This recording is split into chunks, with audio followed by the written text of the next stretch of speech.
instance, our participation in BRICS, we thank the government of Russia for supporting us to be a member of BRICS very fast.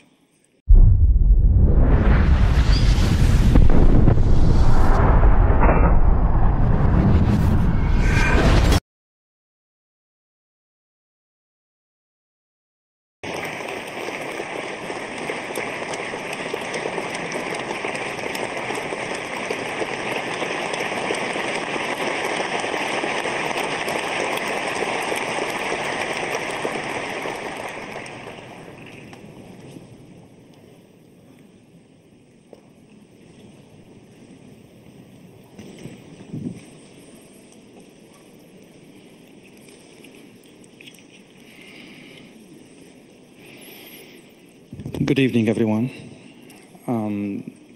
Mr. President, thank you so much. It's a pleasure and an honor to be with you on this panel with your esteemed guests.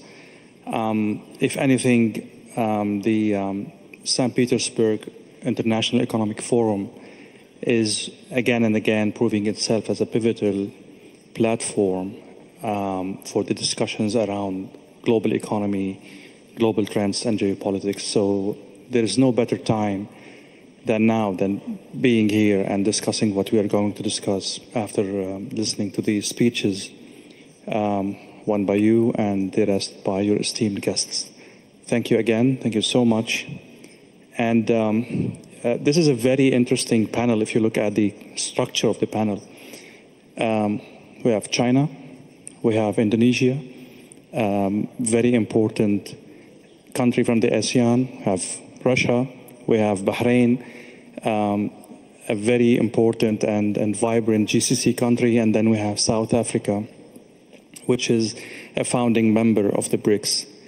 And still some people would say Vladimir Putin is isolated. So I don't know if this panel says something, it says how multipolar the world has become. Mr. President, the floor is yours for the first speech.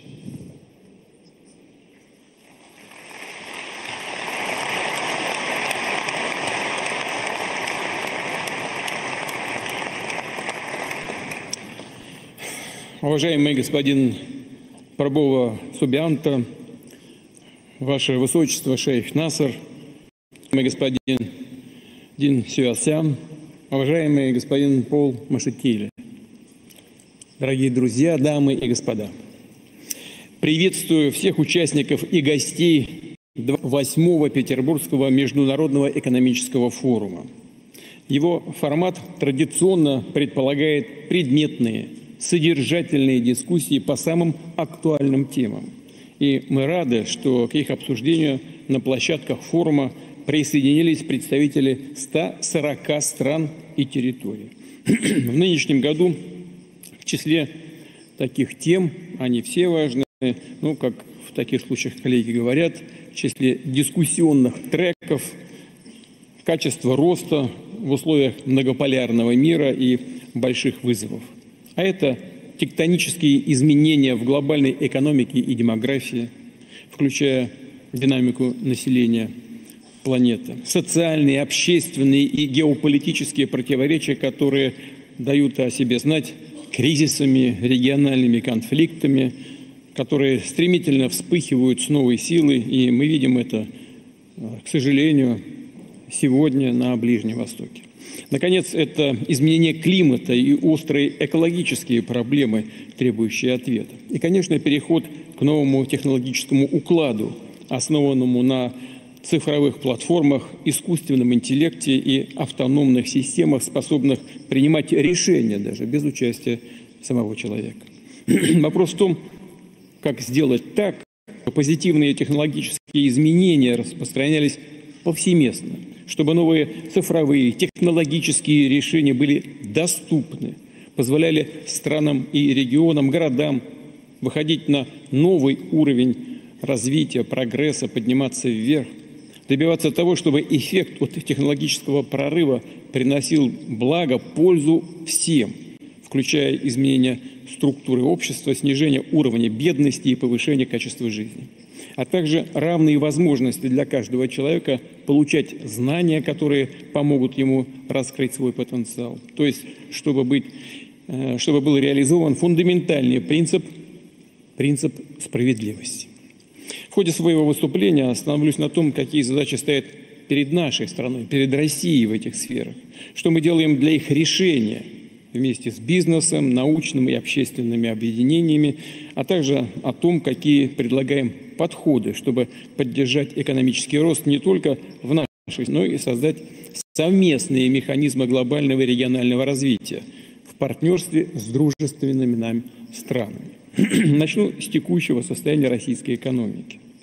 Несмотря на сложный внешний фон, ВВП России в последние 2 года прибавлял более 4% ежегодно. То есть рост темпами выше среднемировых. Если говорить о структуре этого роста, то приведу специальный показатель, так называемый ненефтегазовый ВВП. Он очищен от влияния отраслей, связанных с добычей углеводородов. Так вот, прирост ненефтегазового ВВП России в 2023 году составил 7,2%, в 2024 почти 5, 4,9%. То есть здесь цифры весомые, и они более такие основательные, чем ВВП в целом. Иными словами, вклад сырьевой составляющей в экономическую динамику нашей страны уже не является определяющим. Более того, он в текущем моменте оказался даже отрицательным. При этом общий рост ВВП был завязан далеко не только на оборонно-промышленный комплекс, как некоторые считают. Да, конечно, оборонно-промышленный комплекс сыграл свою роль в этом плане, но все-таки мы должны внимательно смотреть за структурой этого роста. За 2 года со знаком плюс отличились сельское хозяйство, промышленность в целом, строительный комплекс, логистика, сфера услуг, финансов и IT-индустрия. То есть практически все ключевые системообразующие отрасли отечественной экономики. О чем это говорит? О том, что благодаря работе десятков тысяч предприятий и компаний, их коллективов, управленцев, благодаря инициативе, труду миллионов предпринимателей, наша экономика не просто уверенно развивается, а становится более качественной, сложной и многогранной. Представление о российской экономике как исключительно сырьевой, зависимой от экспорта углеводородов, явно устарели. Они уходят в прошлое, реальность говорит о другом. Россия уже занимает 4-е место в мире по объему валового внутреннего продукта. В Европе 1-е. Это не на душу населения, а валовый внутренний продукт, то есть объем экономики. Но все-таки это очень знаковый показатель. Но, конечно, мало достичь этой позиции. Важно постоянно подтверждать статус одной из крупнейших экономик. Создавать комфортные условия, чтобы бизнес и отечественный, и из дружественных стран вкладывал ресурсы, модернизировал и расширял производство именно в России. Наша важнейшая задача текущего года – обеспечить переход экономики на траекторию сбалансированного роста. Что это значит? Мы понимаем это таким образом, что мы должны добиться умеренной инфляции и низкой безработицы. По данным статистики, годовая инфляция уже снизилась до однозначных показателей менее 10%. По состоянию на 16 июня она составила 9,6%. Конечно, это еще много, но таргетирование инфляции продолжается. Конечно, здесь сыграли свою роль как активная работа правительства по развитию экономики предложения, так и ответственные действия Центрального банка. Вместе с тем, на что хотел бы обратить внимание, инфляционная динамика развивается лучше, чем ожидали многие эксперты, и чем даже предсказывал Банк России. Это уже позволило приступить к аккуратному смягчению денежно-кредитной политики. Но изменение потребительских цен – это далеко не вся картина. Повторю, сбалансированный рост – это и умеренная инфляция, и низкая безработица, и продолжение позитивной экономической динамики. Важно держать в фокусе все индикаторы самочувствия наших отраслей, компаний и даже отдельных предприятий. О ситуации на рынке труда я еще скажу позднее. Сейчас же отмечу, что за первые 4 месяца текущего года ВВП России прибавил 1,5% в годовом выражении. В том числе в апреле рост ускорился до 1,9%. Вместе с тем, некоторые специалисты и эксперты указывают на риски стагнации и даже рецессии. Этого, безусловно, ни в коем случае нельзя допустить. Я знаю, что на площадках форума вы услышали и те дискуссии, которые идут в правительстве между Центральным банком России и правительством. Вы наверняка уже погрузились в материал. Нужно вести грамотную, продуманную бюджетно-налоговую и денежно-кредитную политику. Настраивать их механизмы прежде всего на поддержку и стимулирование роста. Естественно, при обеспечении макроэкономической, инфляционной и финансовой стабильности. То есть наш стратегический вектор именно в том, чтобы активно, последовательно, шаг за шагом менять структуру отечественной экономики. Как уже сказал, многого добились, но очевидно, что критически важно идти вперед, тем более с учетом кардинальных изменений в мире. О важности дополнительных действий на этот счет мы говорили на Совете по стратегическому развитию и национальным проектам еще в декабре прошлого года. Правительство, регионы, бизнес, экспертное и научное сообщество вместе определяли задачи повышения темпов долгосрочного роста и структурных изменений экономики. Сегодня в общем виде предлагаю остановиться или планирую остановиться на этих ключевых направлениях. Прежде всего, это изменение характера занятости и структуры потребления. Мы должны создавать условия для повышения экономической активности граждан. Для этого и для того, чтобы и молодежь, и люди в зрелом возрасте могли реализовать свой потенциал на рынке труда, получать новые компетенции, успешно строить карьеру, увеличивать свой доход. То есть речь о переходе к экономике высоких заработных плат и основанных не на том, что не хватает, есть дефицит рабочей силы, и предприниматели вынуждены поднимать в этой связи заработные платы и переманивать работников к себе. Высокие заработные платы должны быть основаны на повышении качества рабочих мест и на повышении производительности труда. За последние 4 года количество занятых в России выросло на 2 миллиона 400 тысяч человек. Начиная с октября прошлого года в целом по стране уровень безработицы стабилизировался и составляет примерно 2,3%. Мы добились исторического минимума безработицы. Что важно, есть количество занятых в России выросло на 2 миллиона 400 тысяч человек. Начиная с октября прошлого года в целом по стране уровень безработицы стабилизировался и составляет примерно 2,3%. Мы добились исторического минимума berhasil merendahkan dalam sejarah kita mengurangi angka pengangguran. Apa yang penting, terdapat dinamika positif di seluruh subjek federasi kita, di mana terdapat masalah pelik dalam bidang ketenaga kerjaan.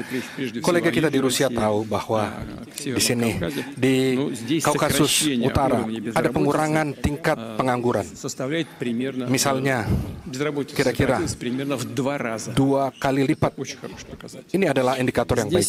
Di sini, bekerja dengan baik, dengan tepat kebijakan stimulus bagi ekonomi makro dan usaha aktif pemerintah daerah dengan dukungan program federal tentu saja dalam bidang ketenaga kerjaan. Juga yang tak kalah penting yaitu implementasi solusi teknologi secara luas seperti misalnya platform ketenaga kerjaan dan pasar digital atau marketplace. Terlebih lagi untuk kolega kita saya pernah berbicara bahwa saat ini di daerah Chechnya berkembang sekali. Khususnya, misalnya di Chechnya terlihat sekali dengan baik. Dan ini apa yang secara khusus garis bawahi, telah tumbuh jumlah pekerjaan, lapangan pekerjaan bagi generasi muda yang baru saja masuk dalam pasar kerja. Mereka mendapatkan tempat kerja pertama. Sesuai angka pengangguran di kalangan generasi muda di Rusia masuk daftar terbaik di dunia. Di Rusia itu berada pada 7,5%. Sebagai contoh, seperti Prancis, Inggris, angka pengangguran kaum muda berada di angka 16 dan 11%. Intinya pengangguran kaum muda adalah masalah terpelik dalam bidang sosial ekonomi di dunia modern kita. Di Rusia seperti yang kita lihat pada umumnya, masalah ini kita berhasil dengan baik menyelesaikan. Saya pikir kita bisa mengatasinya. Tentu saja kita punya arah tujuan berusaha bersama. Namun saya garis bawahi kemajuan dalam bidang itu sangat kasat mata jelas, dan akibat efek dari pekerjaan itu tidak hanya terlihat pada generasi muda. Di sini dilihat awal yang baik tuntutan pasar kerja menentukan nasib mereka dalam membentuk keluarga, merawat orang tua, mendidik anak-anak mereka, dan tidak hanya anak pertama namun juga anak kedua, ketiga, dan seterusnya. Jadi dalam hal ini kita bicara tentang permasalahan kemasyarakatan, perekonomian, demografi atau kependudukan. Selanjutnya, jumlah kesempatan kerja kita meningkat dalam bidang-bidang di mana terbentuk produksi hilirisasi pada sektor teknologi tinggi dalam ekonomi, termasuk di situ maksud saya dalam pengolahan teknologi informasi wisatawan dan bidang ekonomi persediaan, misalnya perdagangan dan pimpinan negara dan keuangan.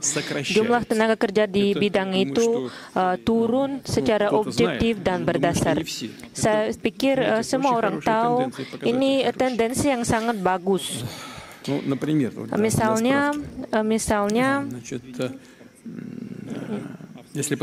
kalau kita melihat dinamika bidang informasi, tenaga kerja di bidang itu naik lebih dari 350.000 orang, dan di industri pembuatan lebih dari 10%, dan di bidang wisatawan dan perdagangan tenaga kerja turun lebih dari 3%. Jadi tendensi ini memperlihatkan perubahan yang sangat penting, dan kita mau menggunakan alat platform digital selanjutnya juga. Dan tentu saja kita harus memberi orang yang bekerja di bidang ini alternatif yang baik. Untuk itu kita akan menstimulasikan penciptaan tempat kerja yang lebih modern dan menarik dan yang cocok untuk mode teknologi yang baru. Untuk memenuhi kebutuhan orang, kita harus memperbaiki undang-undang tenaga kerja untuk mencocokkan semua perubahan ini. Saya minta Duma negara untuk menyetujui semua perubahan secara cepat. Saya ulangi, tempat kerja dan tenaga kerja yang bermutu tinggi dan strukturnya baru adalah kunci untuk meningkat pendapatan warga negara, dan ini masalah yang agak sulit, tapi kita sudah mengadakan banyak untuk memecahkan masalah itu, dan kita sudah mencapai nilai keturunan kemiskinan yang rekor di negara kami di dalam sejarah. Pada akhir tahun yang terakhir nilainya 7,2. Квартала текущего года по сравнению с тем же показателем год назад численность граждан с доходами ниже прожиточного минимума сократилась более чем на 2 миллиона людей. Tahun ini jumlah warga miskin sudah turun lebih dari 2 juta orang. Dan pada tahun 2000 taraf kemiskinan adalah 29%.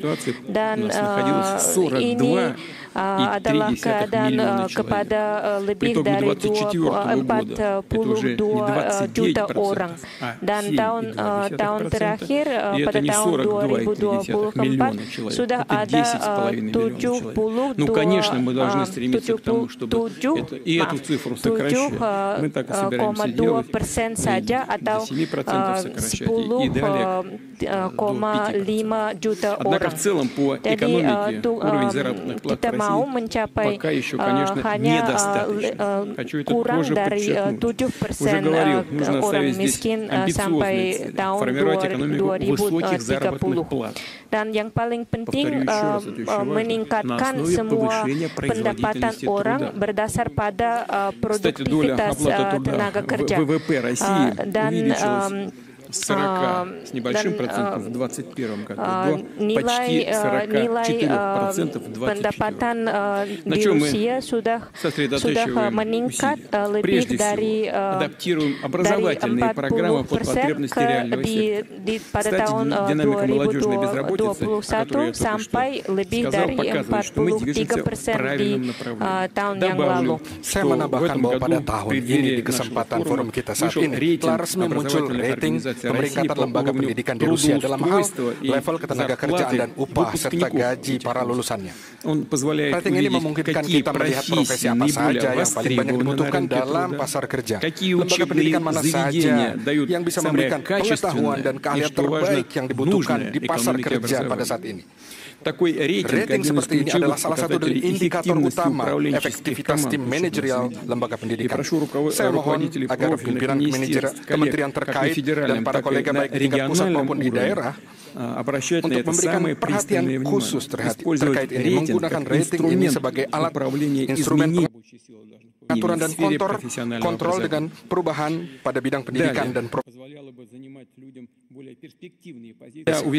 selanjutnya, untuk peningkatan pendapatan penduduk, kita perlu meningkatkan kualifikasi dan pendidikan ulang bagi para karyawan, supaya mereka pada akhirnya meningkatkan karir profesional, bisa pindah ke perusahaan lainnya, pindah ke daerah lain.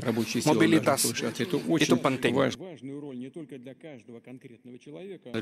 untuk perkembangan ekonomi yang memberikan orang untuk dapat pendapatan yang lebih dan upah lebih baik. Dan tentu saja penting untuk berinvestasi pada alat terbaru modern, melakukan otomatisasi dan robotisasi industri. Yang pertama-tama untuk mengoperasikan dibutuhkan pekerjaan yang profesional, kompeten, dibutuhkan pekerja yang profesional, dan ini artinya pekerja dengan upah tinggi. Saya garis bawahi, kenaikan upah memainkan peran penting bukan hanya manusia, tetapi kesejahteraan keluarganya demi kependidikan anak yang berkualitas dan juga perekonomian Rusia. Karena pertumbuhan pendapatan dan penurunan ketimpangan sosial di masyarakat akan merubah struktur permintaan yang menjadikannya lebih seimbang. Ini juga merangsang konsumsi dan balans barang dan jasa dalam negeri. Termasuk misalnya kita bicara tentang industri pariwisata, bidang makanan dan minuman, bidang-bidang yang mengkapitalisasi warisan alam kita, meningkatkan potensi kota-kota dan desa-desa, dan menjadikan mereka lebih nyaman, kondusif untuk hidup, bekerja, dan berlibur. Saya mengingatkan bahwa dalam hal ini bahwa kita bersama dengan para kolega dari pemerintah telah sepakat untuk melaksanakan sistem penghapusan pajak yang terbaru, sistem fiskal tetap NDS untuk sektor pangan dengan angka tetap. Sebagian besar pendapatan yang masuk langsung ke pemerintah Kota Mada, yang mana memberikan mereka tambahan dan insentif bagi proyek-proyek dan proyek pembangunan untuk juga meningkatkan kualitas hidup. Kita wajib meningkatkan menyokong industri ekonomi kreatif yang terkait dengan ilmu pengetahuan, budaya, seni, dan kreativitas, termasuk juga bidang seperti arsitektur, desain, teknologi, musik, dan penerbitan, dan lain-lain. Semua yang pakar dinamakan ekonomi tayangan. Pada tahun ini sudah Undang-Undang Federasi termasuk kekuasaannya yang memberi dasar untuk membantu pembangunan industri kreatif. Dan kita mau menciptakan infrastruktur yang diperlukan kepada bidang ini. untuk mengadakan kerja ini secara yang lebih berdasar. Saya minta pemerintah dengan subjek federasi mempersiapkan strategi pertumbuhan ekonomi kreatif yang berjangka masa panjang. Dan identitas warga negara kita adalah adalah objek wisatawan dan kebudayaan yang bersejarah. Jadi sampai tahun 2030 kita mau memperbaiki lebih dari 1.000 objek begitu di negara kita. Dan program pencobaan pemberian kredit kepada perusahaan yang memperbaiki objek ini sudah dilancar di Rusia dan sudah ada budget untuk melaksanakan program ini. Dan saya mau menyatukan semua langkah kita untuk memperbaiki objek wisatawan dan membela semua objek kesenian kita. Dan saya mau menciptakan mekanisme perwakilan dan pembelaan proyek begitu melalui korporasi pembangunan perusahaan kecil, dan kita harus menghindari birokrasi yang terlalu besar di dalam masalah ini. Dan saya minta semua di atas telah saya sebutkan tentang program penciptaan infrastruktur pariwisata. Saya ulangi bahwa Rusia setelah hati-hati tepat melibatkan teman-teman nasional kita dalam bidang pariwisata. Kita akan bangun iklim kondusif bagi kunjungan wisata dengan perhatian untuk pada perlindungan alam, perlindungan ekosistem. Ini baru satu contoh bagaimana Rusia merealisasikan agenda ekologi dunia dengan tidak merusak kekayaan alam hanya untuk kepentingan sesaat, justru menjaga dan memperbanyak itu demi kepentingan manusia, demi kelangsungan masyarakat dunia. Dalam tema ini saya mau mengangkat tema seperti kita pada dekade terakhir telah terkumpul jutaan ton sampah industri dan sampah tambang. Tentu saja mereka itu merusak alam dan merusak juga untuk manusia dan memberikan masalah bagi manusia. Saya tawarkan untuk kita memikirkan bersama proyek khusus mengeluarkan komponen berharga dari sampah itu. Teknologi dalam hal ini tentu diperlukan, perlu untuk kita gunakan. Dengan demikian bisnis dapat secara bersamaan menerima keuntungan dan membantu menghapus tumpukan kerugian secara ekologis, dan dalam hal ini merangsang perkembangan ilmu pengetahuan dalam negeri dan industrinya. Para kolega yang saya hormati, penguasaan sektor-sektor industri teknologi tinggi dan jasa, perluasan bidang aktivitas dalam negeri, semua itu adalah elemen perubahan struktural dalam ekonomi Rusia. Sehubungan dengan itu, arah utama yang kedua dari perjuangan kita yang saya bahas saat ini, yaitu adalah iklim investasi baru yang berkualitas. Artinya kita bicara soal meminimalisasi pengeluaran dalam berbisnis, berindustri dalam seluruh bidang. Mulai dari konstruksi, layanan komunikasi, proyek-proyek baru, sampai operasi kegiatan yang berjalan sampai saat ini, termasuk juga seluruh jenis biaya pengeluaran tarif legalisasi kenotariatan. Di sini kita bicara dalam hubungan yang dekat dengan daerah, industri-industri, dan lingkup pakar ahli. Kita bersama bisa berusaha membuat cita-cita bisnis, aktivitas investasi negara kita di tiap kota dan di desa menjadi bertumbuh besar di seluruh penjuru. Saya ingatkan lagi tugas yang kita tetapkan. Volume modal dasar di Rusia sampai ke tahun 2030 harus naik tidak kurang dari 60% dibandingkan dengan tingkat tahun lalu, tahun 2020, pemerintah telah meluncurkan sistem dukungan bagi investasi di daerah. Sistem ini berisi bantuan penuh, kompleks bagi investor, bahkan hingga penentuan kolega dari tim daerah, pemerintah daerah, termasuk keuntungan pajak. Saya harap semoga seluruh daerah berhasil sukses dalam bidang penting ini. Bersama dengan dukungan investasi, kita menyempurnakan kondisi dan iklim bisnis. Dan seperti sudah kita tahu, banyak tugas ke depan, pendaftaran perusahaan hingga penyelesaian masalah sampai kebangkrutan. Sesuai tradisi, sesuai dengan forum kita, saya ingin melihat tentang hasil dari rating nasional kita dalam bidang iklim investasi, khususnya agen inisiatif strategis. Saat ini, sekarang peringkatan ini sudah melindungi, sudah ada lebih dari nilai-nilai lebih dari 82 dan peringkatan ini dikepalai oleh Moskow.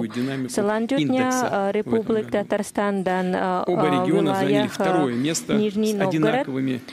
Kedua wilayah ini sudah mencapai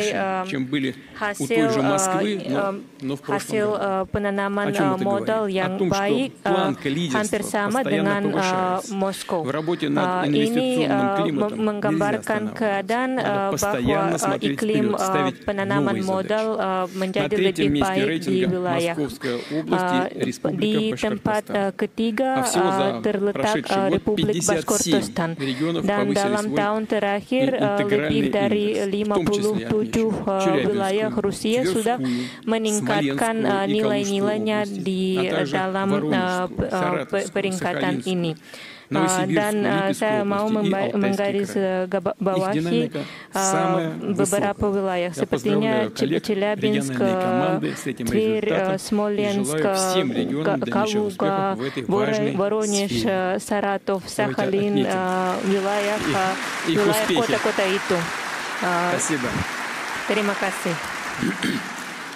Спасибо. Как уже сказал, наряду с поддержкой инвестиций мы улучшаем условия повседневной деятельности бизнеса. А здесь, как известно, множество задач от регистрации компаний до решения вопросов неплатежеспособности. Правительство вместе с предпринимателями, отраслевыми экспертами, специалистами ОСИ развернуло большую комплексную работу. Telah melakukan banyak pekerjaan, telah membentuk model pola nasional untuk menciptakan iklim sehat bisnis didasari oleh metode internasional.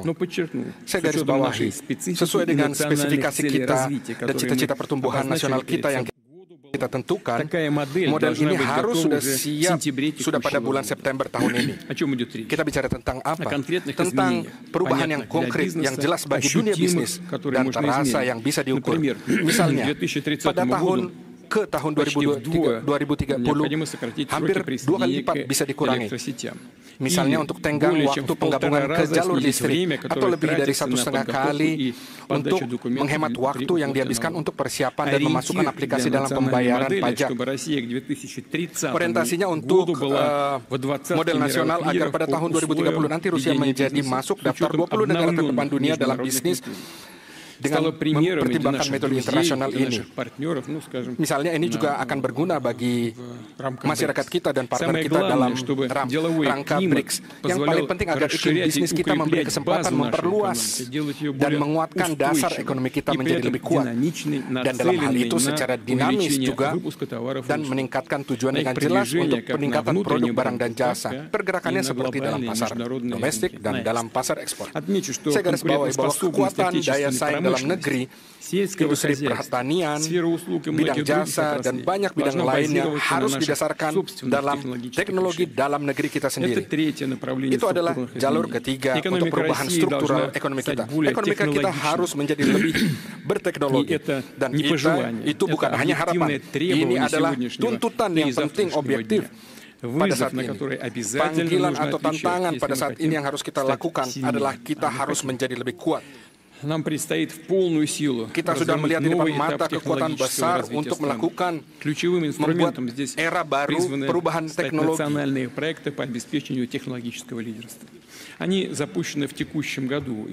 Semua program ini dilancar pada tahun terakhir dan semua proyek akan diperbaiki selanjutnya. Sampai ke tahun 2030, semua pembelanjaan negara dan bisnis atas penelitian dan pembangunan dan pembuatan teknologi harus tumbuh tidak kurangnya dari 2% PDB. Dan pembaruan teknologi ekonomi Rusia adalah visi dana lebih dari 20 jabatan dana dan institut pembangunan di Rusia. Tetapi ada masalah bahwa banyak institusi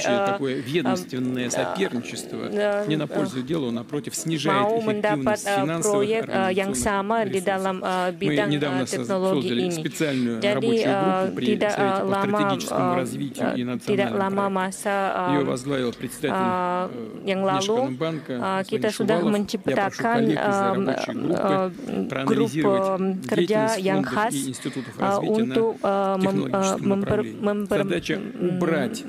memperkembangkan semua teknologi di Rusia dan untuk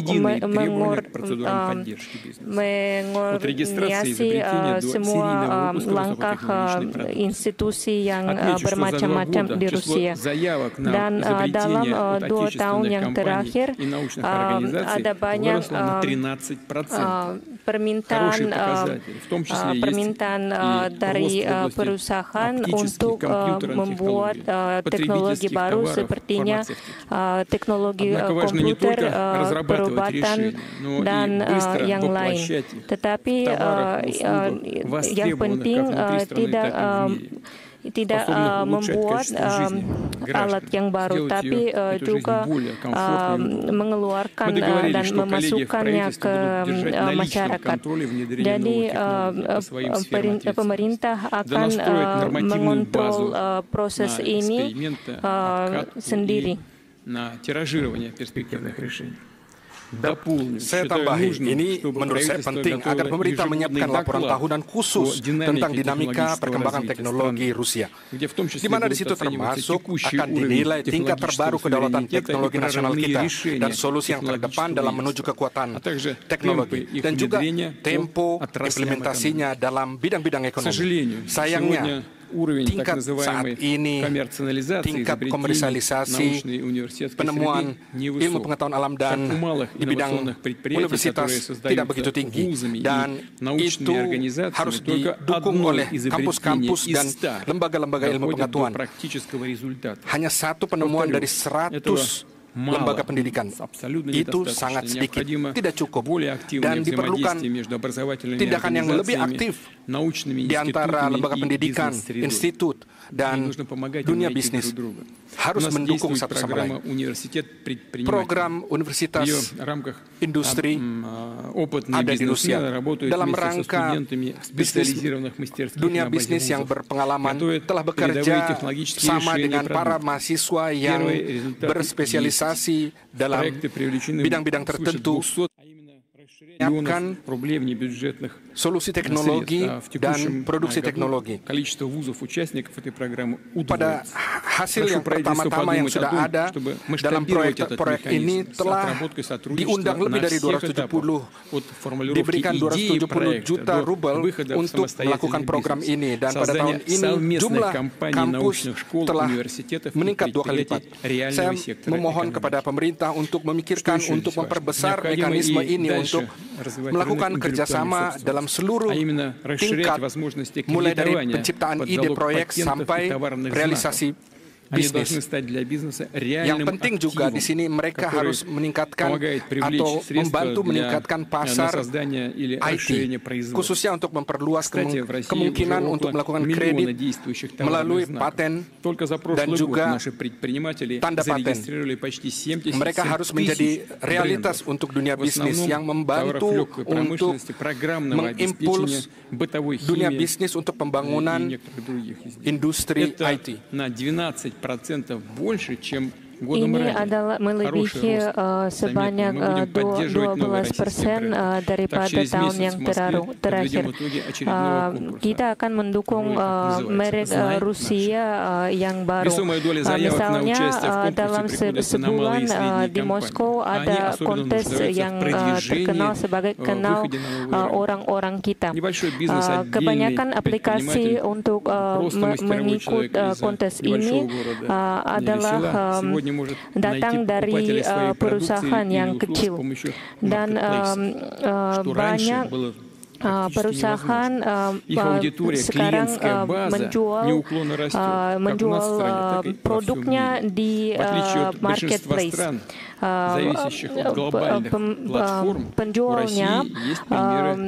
Penjualnya datang dari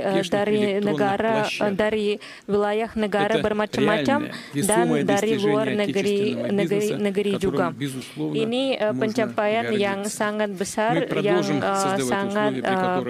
yang kita merasa sangat bangga dengan pencapaian ini. Dan Rusia sudah bisa bekerja pada taraf sama atau lebih tinggi daripada platform global. Dan sudah ada syarat untuk membentuk ekonomi platform yang lebih baik daripada platform di negara yang lain. Dan kita mau bertentangan dengan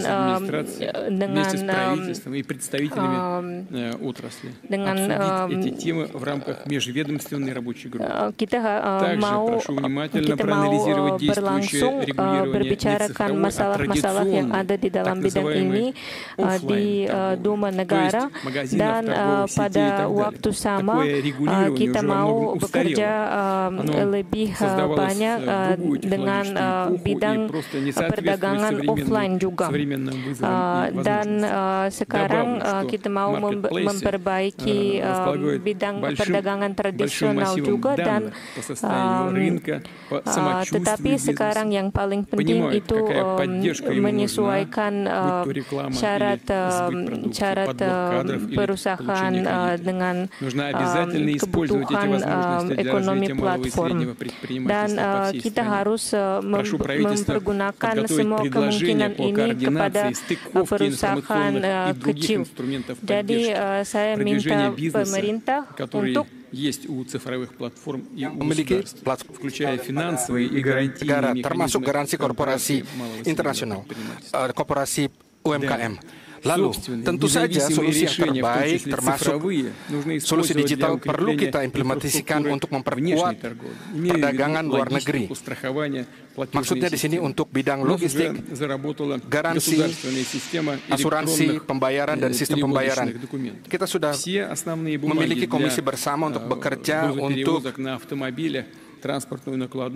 dilakukan pada pembangunan pabrik, mobil, transportasi, dan jalur darat.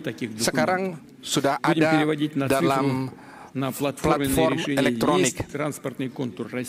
Terdapat kontur transportasi Rusia, termasuk untuk mobil, pesawat, kereta, dan transportasi laut dan sungai. Ini kita bicara tentang pembangunan platform nasional digital untuk bidang logistik, khususnya untuk dasar teknologi, untuk memiliki perkembangan dan membangun arteri internasional, termasuk di dalam teritori negara kita. Khususnya Transartika, koridor dari Saint Petersburg sampai Murmansk, sampai Vladivostok, dan lain-lainnya. Terkait dengan sistem pembayaran, infrastrukturnya, kita telah bekerja sama dengan para kolega dari BRICS. Tentu saja dibutuhkan pengalaman negara-negara sahabat kita, khususnya untuk pembangunan valuta nasional digital. Di Rusia, proyek pilot telah direalisasikan 2 tahun lalu. Telah dikerjakan seluruh operasi khusus dasar, termasuk pembukaan dan penutupan rekening, transfer antara perorangan atau badan hukum, pembayaran, perdagangan, dan jasa. Sekarang tugas kita untuk menggunakan rubel digital secara masif untuk warga negara dan juga untuk pemerintah. Saya pikir saya memohon pada Central Bank dan pemerintah untuk mempercepat proses penggunaan digital ini dalam kehidupan sehari-hari. Jalur perubahan ekonomi struktur keempat adalah peningkatan mutu perdagangan luar negeri. Sudah ada tugas tumbuh ekspor migas di Rusia. Untuk itu kita akan memperkembangkan hubungan dengan mitra kita, menghindari penghalang perdagangan dan membuka niche pasar baru. Dan misal yang bagus kerja seperti ini adalah rencana strategis, rencana kerjasama strategis dengan Republik Masyarakat Cina sampai tahun 2030. Dan rencana seperti ini sudah dibahas dengan India. Dan kita akan lanjut merealisasi proyek nasional, kooperasi internasional dan ekspor. Dan pada tahun yang akan datang kita bekerja sama dengan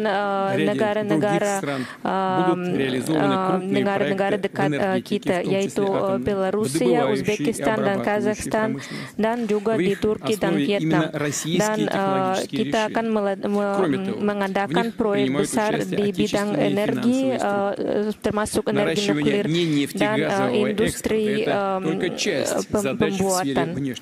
Dan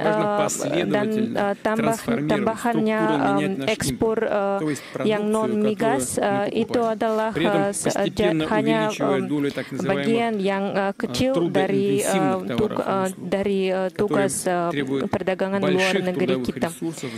Dan semua tugas yang ada di depan kita ada banyak tugas. Dan di Rusia kita mau bekerja dengan tugas untuk berkonsentrasi untuk membuat teknologi yang lebih sulit dan produk dan jasa yang lebih sulit.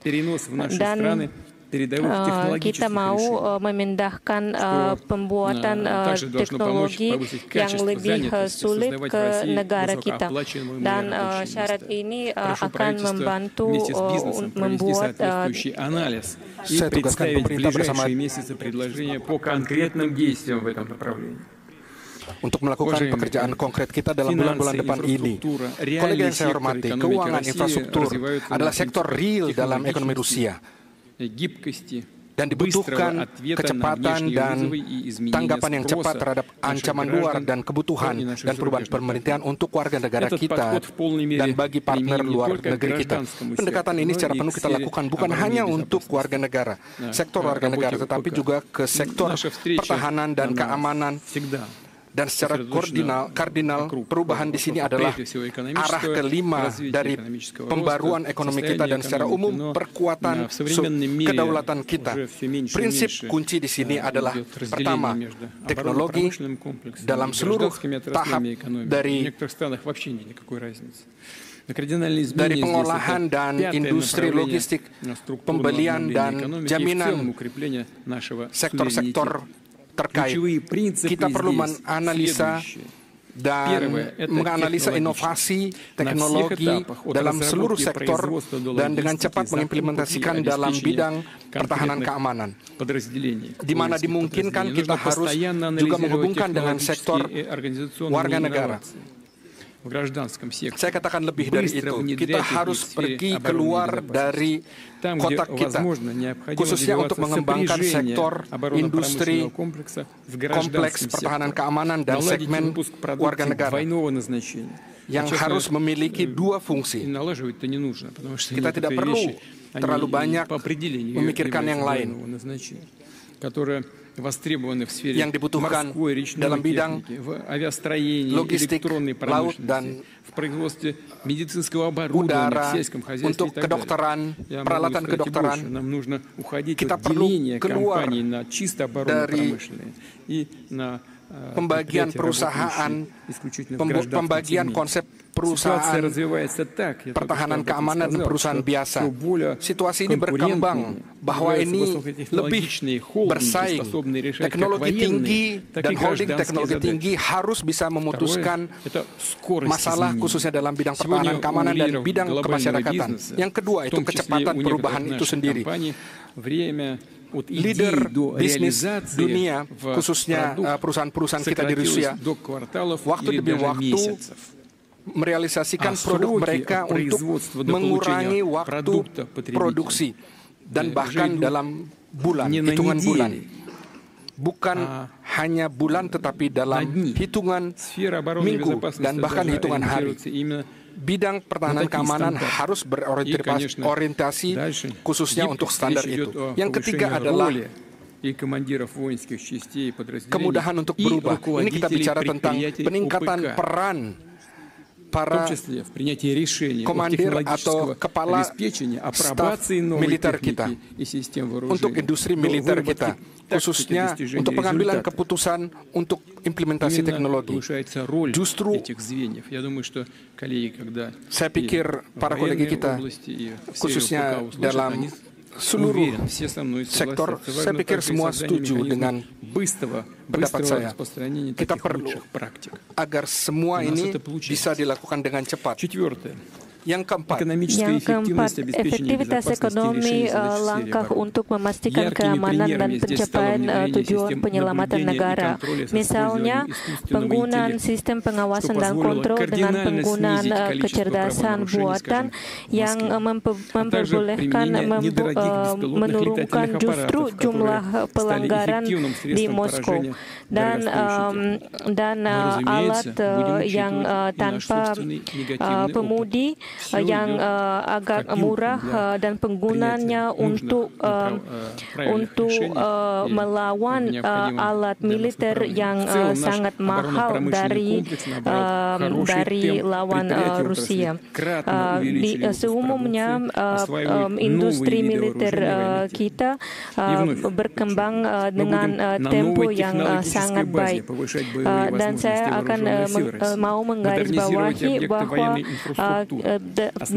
pada dasar teknologi yang baru kita akan meningkat kemampuan tentara Rusia dan modernisasi objek infrastruktur militer.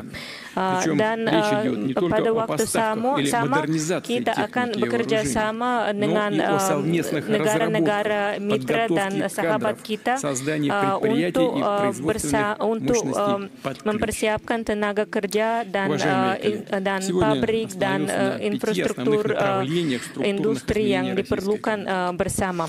Hari ini saya menggambarkan 5 jalur perubahan ekonomi Rusia, struktur yang utama, dan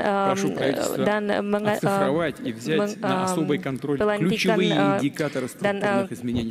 dan semua perubahan struktur di ekonomi kita akan memperbolehkan mencapai dinamika yang baik di dalam ekonomi kita. Saya mau memperingati bahwa sekarang kita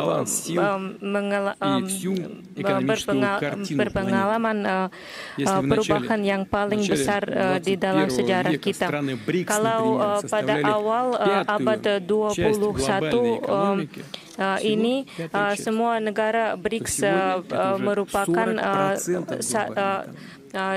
satu dari 5 bagian di dunia, di ekonomi dunia, tapi sekarang kita melihat bahwa bagiannya bertumbuh terus. Itu akan berlanjut terutama karena bagian negara-negara selatan akan tumbuh seterusnya. Karena undang-undang ketika masyarakat miliar emas menghisap sumber daya dari negara-negara kecil hanya demi kepentingan negara-negara elit. Itu bahkan disebut elit. Tapi justru hanya untuk kepentingan elit negara-negara yang menganggap diri mereka elit. Misalnya, Amerika Serikat dalam 10 tahun terakhir, mereka menganggap elit. Ini kan adalah data yang terbuka, bisa kita lihat. Untuk warga negara biasa, kelas menengah ke bawah, itu bisa saja menjadi dasar perubahan kita yang kita inginkan, khususnya dalam bidang politis juga. Dan kita harus mencapai supaya seluruh perubahan ini berpengaruh terhadap peningkatan kualitas hidup khususnya negara kita. Terkait dengan pendidikan, iptek, teknologi, infrastruktur, justru prioritas ini memberi arti Rusia merealisasikan agenda terbaik dan terbarunya. Sektor-sektor strategis yang saya sebutkan hal ini perlu menjadi stabil, berjangka panjang, dan menumbuhkan modal, khususnya dalam kaitan dengan perusahaan PMA, investor, untuk menjamin mereka, untuk membangun platforma yang lebih adil, pembangunan dunia. Itu harus menggabungkan mekanisme investasi dan standar teknologi, keuangan, logistik, instrumen perdagangan, dan solusi lain. Saya ulangi, tugas kita bukan hanya untuk modernisasi mekanisme yang lama, globalisasi, tapi juga itu menurunkan artinya. Kita harus menawarkan model yang baru, model pertumbuhan dunia yang bebas dari manipulasi politik, yang mempertimbangkan kepentingan nasional negara-negara di dunia. Dan tentu saja model ini harus difokuskan pada kebutuhan warga negara dan pada keluarga mereka. Dalam summit BRICS yang terjadi pada musim gugur tahun lalu di Kazan, 35 negara hadir, khususnya itu mewakili 2/3 penduduk planet ini, dan itu setengah ekonomi dunia. Itu menunjukkan bahwa ini adalah kebutuhan yang sangat penting yang dibutuhkan untuk masa depan. Sudah hari ini negara-negara BRICS telah memberikan tugas bagi diri sendiri untuk mengkonsentrasikan diri pada manusia. Negara BRICS merealisasikan inisiatif besar untuk bidang energi atom, aviasi, robot teknik, IT industri, dan juga inteligensi buatan. Dan tentu saja perhatian khusus kita berikan kepada hubungan di antara negara-negara BRICS untuk saling berdagang atau pertukaran perdagangan antara negara-negara kita sudah meningkat hingga $1 triliun dan terus bertumbuh. Semua ini adalah elemen pembangunan platforma dunia, dan itu dibangun dalam prinsip kunci BRICS. Itu adalah konsensus, paritas, dan kepentingan bersama. Dan yang penting juga keterbukaan untuk semua. Siapapun yang mengharapkan bergabung untuk pekerjaan ini akan menjadi lebih baik ketika kita bekerja bersama untuk membangun masa depan. Dan Rusia mengundang mitra kita untuk memberikan kontribusi dalam pembentukan model perkembangan global yang baru. Kita bersama kan meyakinkan kemakmuran negara-negara kita dan perkembangan seluruh dunia yang stabil. Untuk itu kita mengadakan dialog terbuka di Moskow pada tahun ini, dan yang dihadiri oleh lebih dari 100 negara. Dan kita harap membuat format itu reguler. Tantangan global yang ada di depan dunia modern ini membutuhkan jawaban secara global.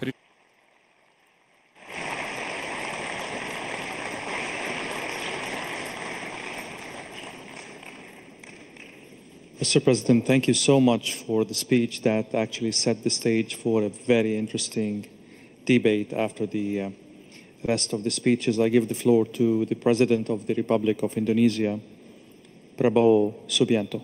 The floor is yours.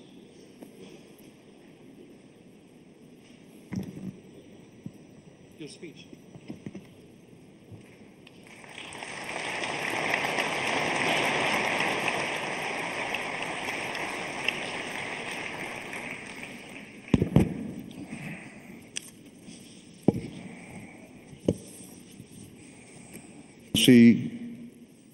President Vladimir Putin, President of the Russian Federation, Your Excellency Prince Nasser bin Hamad Al Khalifa, National Security Advisor to the King of Bahrain, Your Excellency Paul Mashatile, Vice President of South Africa, Your Excellency Mr. Ding Xuexiang, Vice Premier of the People's Republic of China, distinguished ministers, business leaders, ladies and gentlemen, participants of this forum.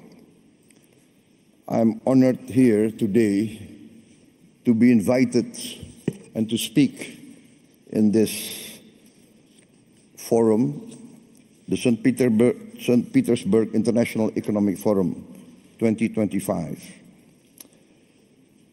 This forum is a forum that combines and gathers leaders from the West, the Global South, the East, and where Eurasia meet. Indonesia views the summit as an opportunity to forge strategic trust, an opportunity to make deals in an increasingly complicated geopolitical situation. Deals that can benefit our shared survival and our shared success. On this occasion, I would like to introduce myself. I am Prabowo Subianto, President of the Republic of Indonesia. I've just been inaugurated on 20th October 2024. And this is my first International Economic Forum. So I apologize if I'm a bit nervous.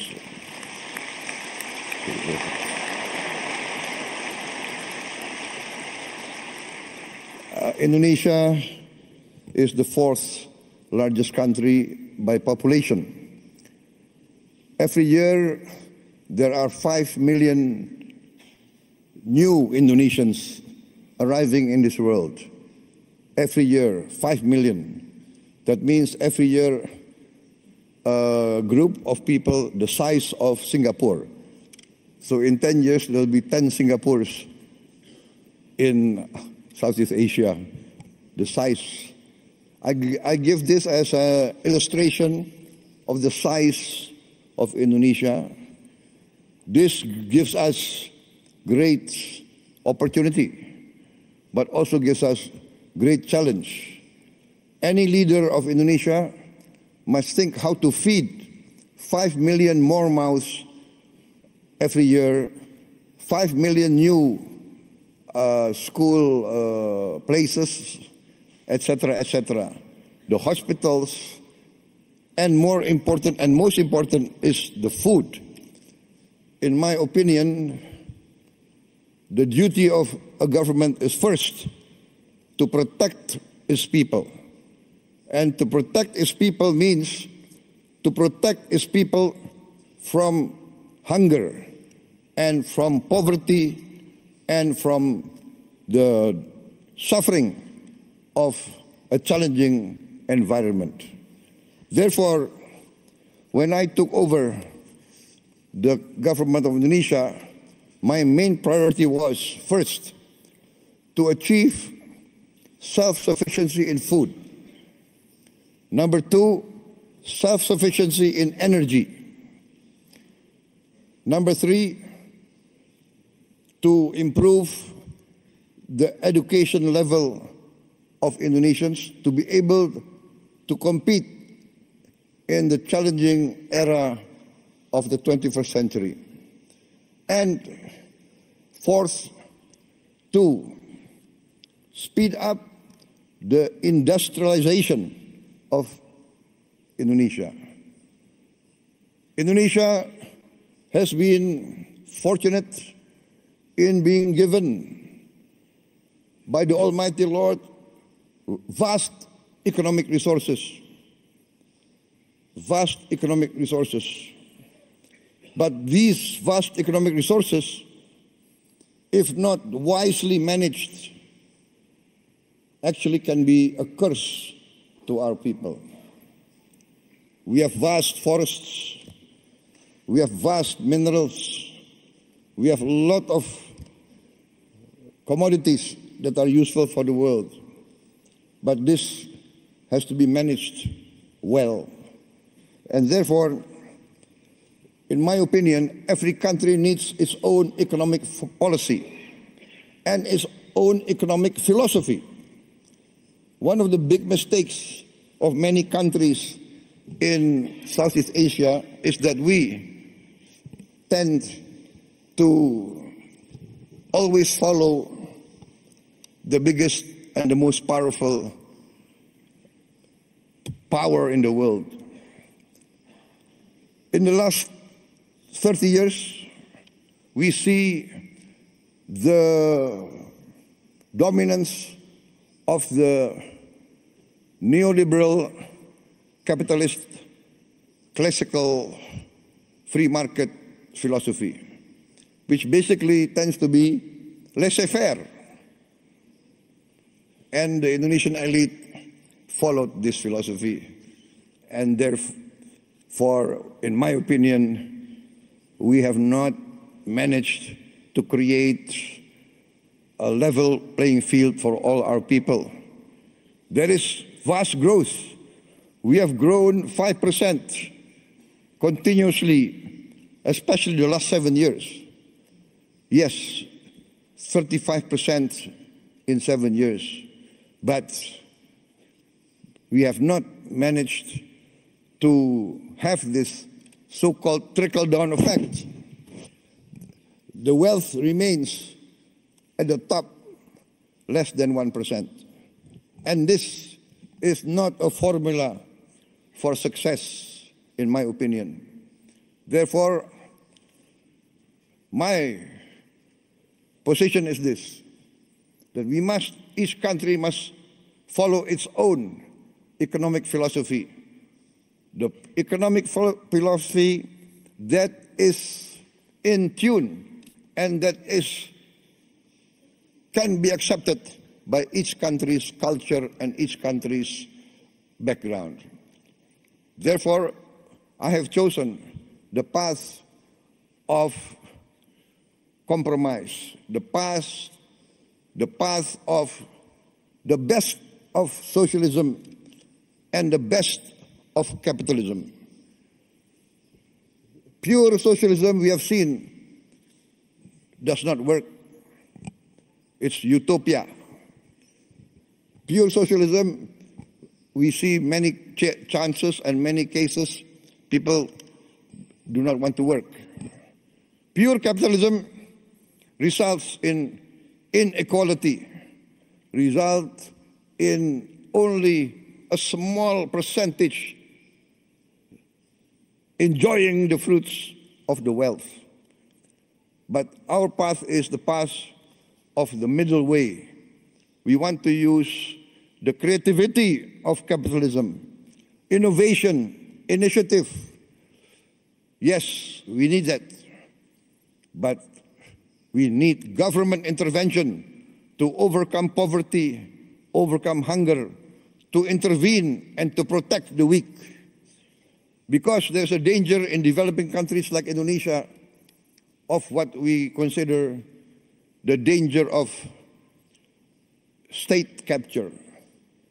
The collusion between big capital business and government officials and political elite.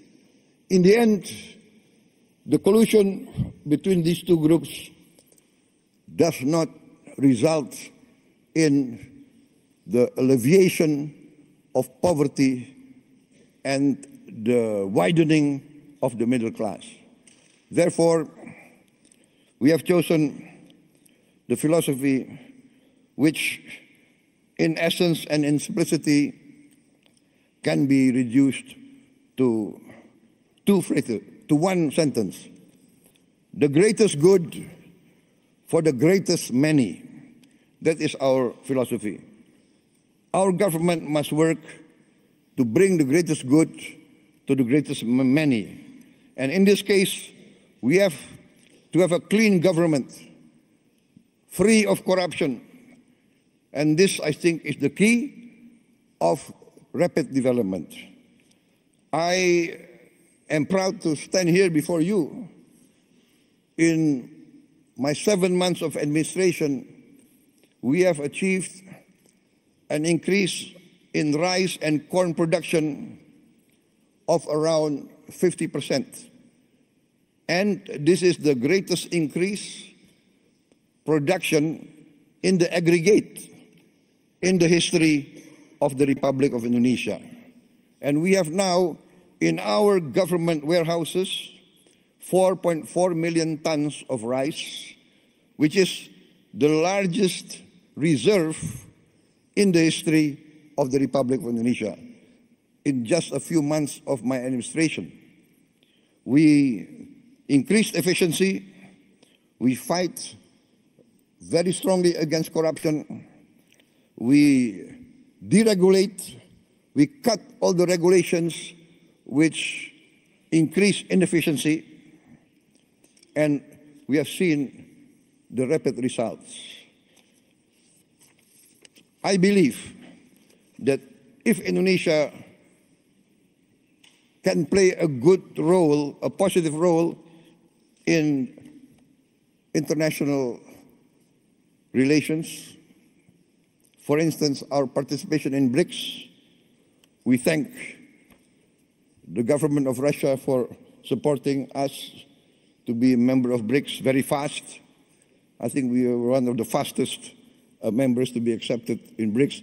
Also, Madam President, former President of Brazil and President of the New Development Bank, we are also accepted into the member of New Development Bank, also very fast.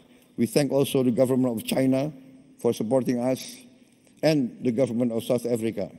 And we believe that together BRICS can contribute significantly to stability, prosperity of the world.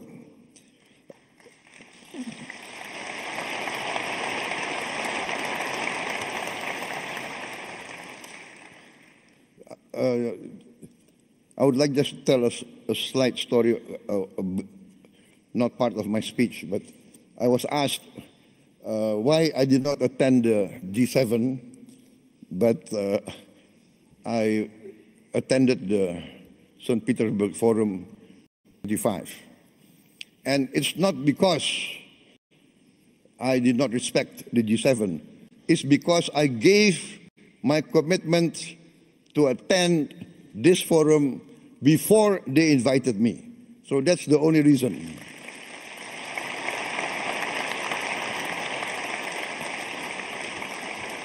So please don't read too much into the event. Sometimes political observers, they want to read, is this a political statement, right? No. Indonesia, by tradition, always non-aligned. We respect all countries. Our foreign policy is very simple. One phrase: 1,000 friends, too few. One enemy, too many. We want to be friends with everybody.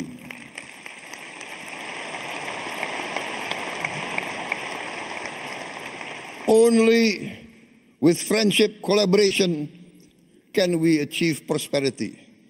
So thank you very much, President Putin, for inviting me. And because you invited me, I can be here today in this historic city, a city of heroism, a city of great patriotism, and as an amateur student of history, I followed the history of Russia, and I know the significance of St. Petersburg. And I had the honor of tending the cemetery of the victims of the war a few days ago. So thank you very much for this invitation.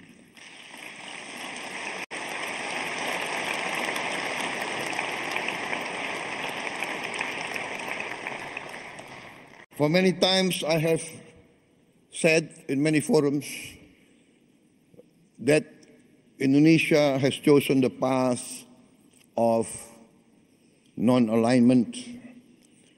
We consider that this world must develop into a multipolar world and is developing towards a multipolar world. The world of unipolar centrality is past. This is the trend of history. This is what's happening in front of us. And so I value very much the leadership of Russia and the leadership of also China. And I want to be very frank, in the present world, in the global south, I think many from the global south will agree with me. Russia and China has never had double standards. Russia and China has always defended the downtrodden, has always defended the oppressed, has always fought for the justice of all peoples of the world. So I say this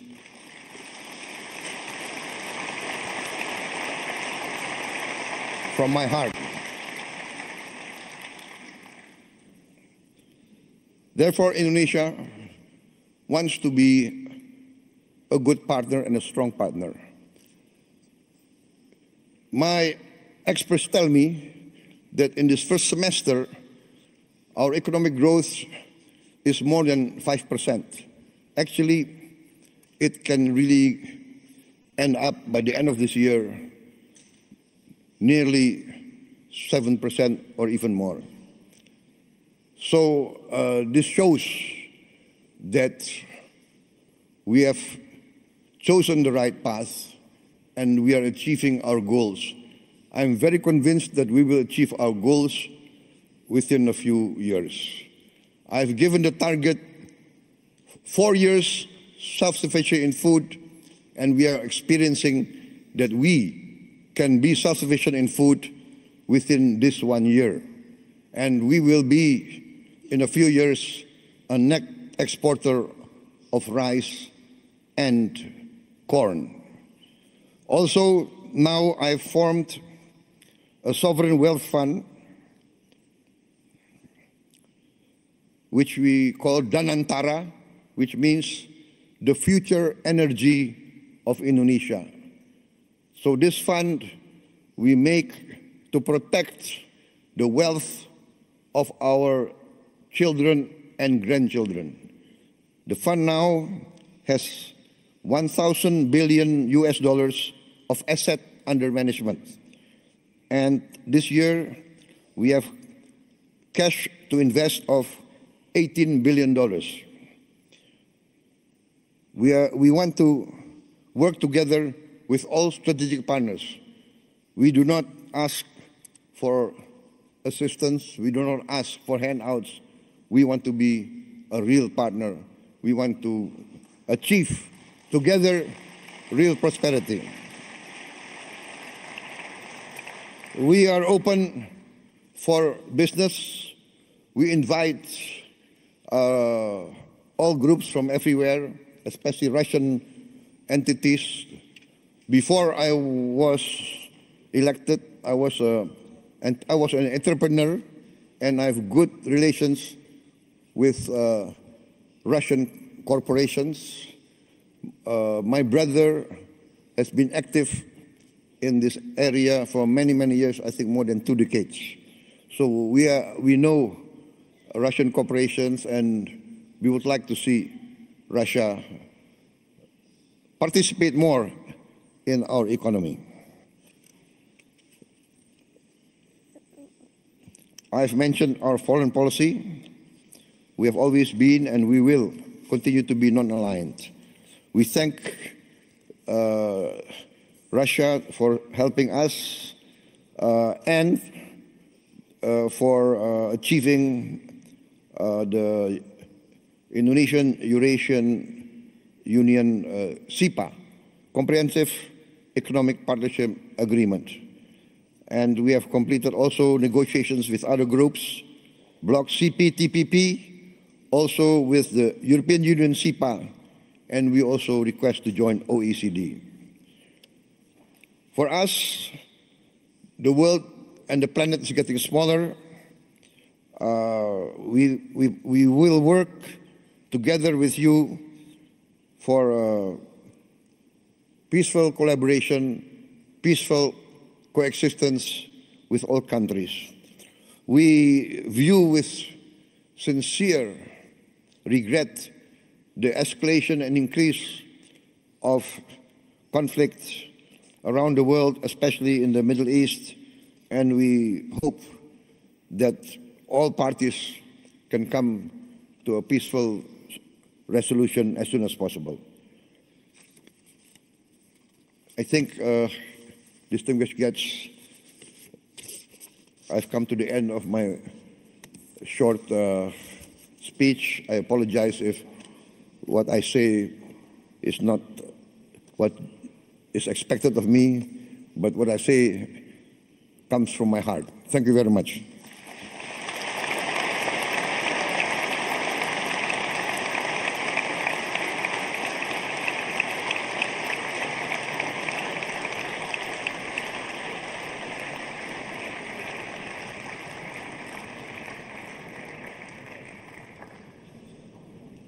Thank you, President Subianto, and I'm not sure this is your first speech. It doesn't look like, actually. You did a great job. Thank you so much.